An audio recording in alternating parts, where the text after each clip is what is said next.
Alan, the brave new world, hydrogen power. What are we driving? We're driving Hyundai's virtually experimental, because there aren't many of them on the road, NEXO.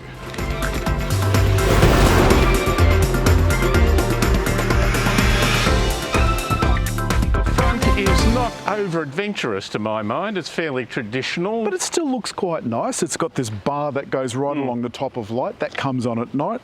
Still a traditional grille in that. Love the number plate. You can't miss what we're being powered by. So, David, a lot of viewers at home won't have heard of a hydrogen car. They don't really know what it is. To be honest, nor do we. But what we do know is... well, it's an electric car. Instead of a battery, it runs off a fuel cell. So we're talking about where the energy is stored. So it's not stored in a battery, it's stored in gas. They have a small battery so you can get regenerative braking. Yep. But the fundamental point is hydrogen mixes with oxygen, gives out energy, and that energy goes into an electric motor. Dirt notwithstanding, the power unit is under here. So the electric motor is down below in the gubbins, and just here, this is what makes it go. This is the thing that converts the hydrogen into electricity, emitting only water. The fact that it's full of dirt in that says this is a test vehicle out there being tested in some, must obviously have been some extreme conditions. And it says also Hyundai didn't clean it before they gave it to us. When you approach it, the door handles come out automatically, a little bit of elegance, almost Jaguar-like. And to lock it, you just press the little button here and everything's fine. Or of course you can do that from the key. Indeed. The back, I think, looks really rather smart. Now remember, this is an SUV, so it's not a particularly high-set SUV. Our driving's been somewhat limited this week because the Hyundai system only fills to half pressure because it's an old Bowser. But the gas is delivered and it's stored in these devices, and then it's dispensed through the front. Now, if you're wondering why I'm not doing it, it's because there's no way I'm touching a hydrogen thing. I've never done that before and probably won't in my lifetime. You never know. Okay. I think the back is somewhat a bit place. It's almost Porsche-like. Let's have a look. It is a little bit Porsche SUV. Why don't we have a look inside the Porsche SUV? It's electric, as you'd expect. This is not huge. You've got a high floor, really, because I guess there's containers and that underneath. Well, I can see that you've been busy inside. You've got the seats laid down with all sorts of fluff. Did you have your bit of fluff in the back? Is that what you've done? I don't recall. I can't remember. Rubber mat, and of course there's no spare tyre. There's only a can of goo and the fire extinguisher. Oh, it looks a bit more room in here. That looks really nice, and it's chock-a-block full of eco-friendly materials inside. Plenty of leg space for you, David. Good, and I can fit my feet under there. A little bit of indentation for the knees, not necessary. A couple of mat pockets as well. And a vent. No controls, but a vent nonetheless. That's all right, and we've got a 12-volt outlet too. Alan, you noticed immediately, as is obvious, is that the digital screen doesn't fill out. It doesn't use the whole screen in front of it for the simple information you want. But it's still providing everything you want, and I particularly like the cowl over the top that keeps the sun off. Great idea. You can see it very clearly. And it's got this really smart surfacing. Okay. It's beautiful. There is a touch of luxury about this, but David, you thought there were too many buttons. But you've still got cup holders here, and look at this. How's this for a crazy idea? Cup holder up here as well. That's brilliant. But there is, of course, a 2-level center console. I really like the blind spot, which shows you on there, and you know that's the right-hand blinker, so that's the shape of that. Oh, isn't that clever? What's the range with the full tank?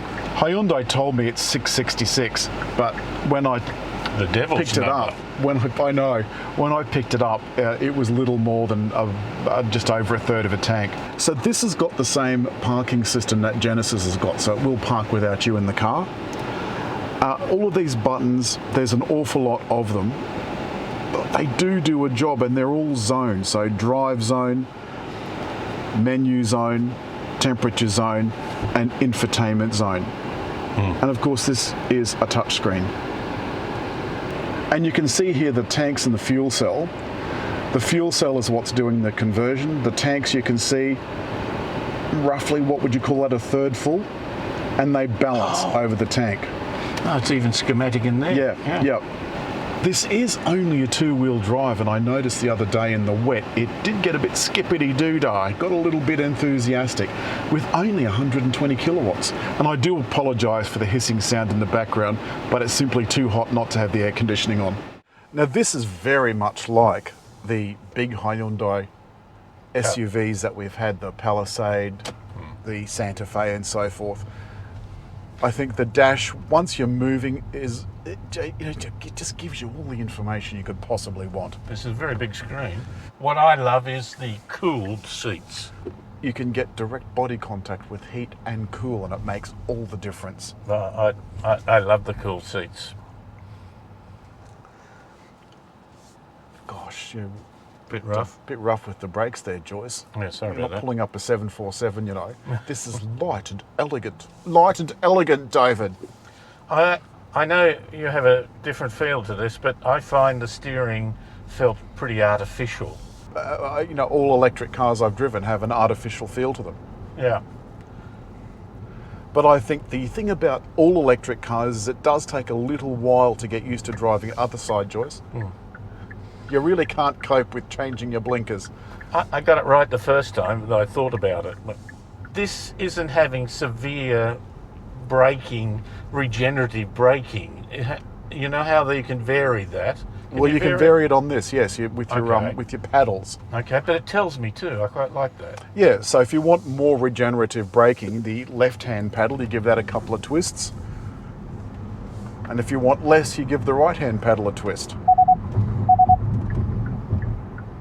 There's something inherent within me that says if I'm slowing down, I'd like to think that the car is harvesting that energy. Well, we've felt that with BMW and Nissan Leaf. Both of them have that one pedal drive, which I like a lot. This does have it to a degree, but the severity of the braking is nowhere near what it is in those other cars. But once you are on the move, this is incredibly smooth and elegant. My wife thought it was like driving a Jaguar. I would agree with that. The difference being, David, and this is the one thing that I want to stress, is that it is absolutely no different to driving any other electric car until it comes time to charge. Yeah. And we don't have to sit for an hour to charge. You just go to the filling station and it's 3 minutes. As we've said quite clearly, it's not a case of where we are, it's where we're going to. And I think in order for you to get where you're going, you have to know where you've been. And there are a lot of people that are still trying to hold us back. They're still trying to say, no, we need petrol. But David, they said that about horses, and the poo shovelers were very glad to see the back of the horses, and not in that way.